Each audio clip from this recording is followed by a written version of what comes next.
Hindi na recommended pala mga paps yung 6,000 kilometer bago ka mag-change oil. Kasi mapapansin ninyo, naisalin ko naman na kasi dito. Yan oh. Nasa 400 na lang. Ayan oh. 400 ml na lang yung napag-drain natin.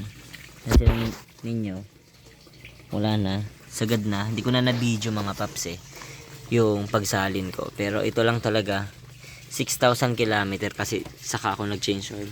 Lumampas pa ako ng mga 500. Pakita ko sa inyo. Kaso sunog na yung panel mga paps pero makikita pa rin naman 11.8 volts.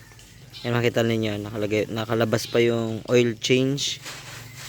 Ang set ko kasi dyan 6,000. Pero itong lately nakapag ano na ako mga paps. Pangatlong 6,000 ko na. Itong pangatlo na sinubukan ko is 3,000 pala yung 3,000 pero ano lang to ginawa kong 6,000 to so 3,000 lang pala mga paps. Tapos lumampas lang siguro ako ng I know 3,000 tapos nireset ko lang pala mga paps, hindi pa ako nag-change oil kaya ito pangalawang 3,000 na niya. So sa pangalawang 3,000 lumampas pa ako siguro ako mga 500 hindi ako nakapag-change oil agad. Ito yung iset ko lang muna ulit. Ayan. Ito yung nangyari. Naging 400 ml na lang yung lumabas.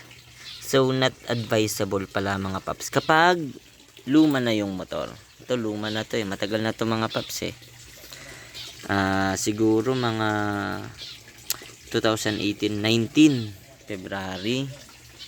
Ito ilan na 7 years na.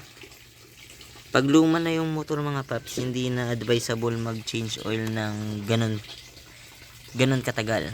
Mga 3,000 enough na siguro. Dati nagsimula ako, ang pag-change oil ko 1,000, tapos ginawa kong 1,500 and then puro 1,500 and then ito last year nag 6,000 ako. Nag-experiment ako. Nung unang 6,000 ko hindi nagbawas. Hindi nagbabawas, kunti lang. Siguro, kunting-kunti lang mga paps. Tapos, pangalawang 6,000, nagbawas ng konti. Siguro mga 100 ml. Naging 700 na lang yung nakuha ko. Tapos, kaka-experiment ko. Ito, pangatlong 6,000 naman na change oil ko. Ang laki ng binawas, 400. Pero lumampas ako ng 500 siguro, mga 500 kilometer. Kaya siguro mga 3,000 goods na goods. Susubukan ko next change oil ko mga paps. Gagawin kong 3,000 kilometer bago mag-change oil ulit. Tignan natin kung magi-stay yan sa 800. So sharing lang naman yung mga na-experience natin sa pag-change oil. And ngayon pala napansin ko nagbawas yung coolant, nasa low level na. Papansinin niyo.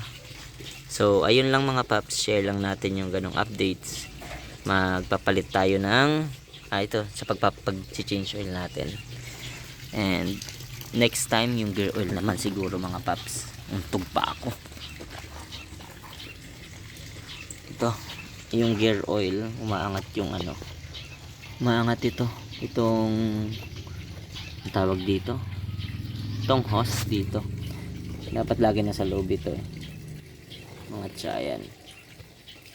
So ayun lang mga paps, share ko lang.